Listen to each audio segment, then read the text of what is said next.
Hello and welcome to Quick Tips 2. By default, Windows 11 stores your activity history on your laptop or computer. This includes the apps and services you use, the files you open and the websites you browse.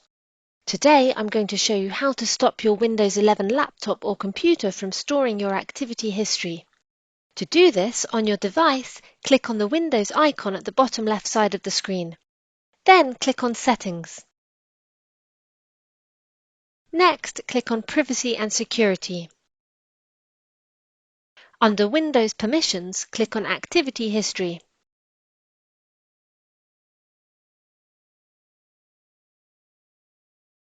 Now turn off the button next to Store My Activity History on this device. This will stop Windows 11 from storing your activity history on your device. If you have any questions, please leave a comment below the video. With Quick Tips 2, knowledge has no limits.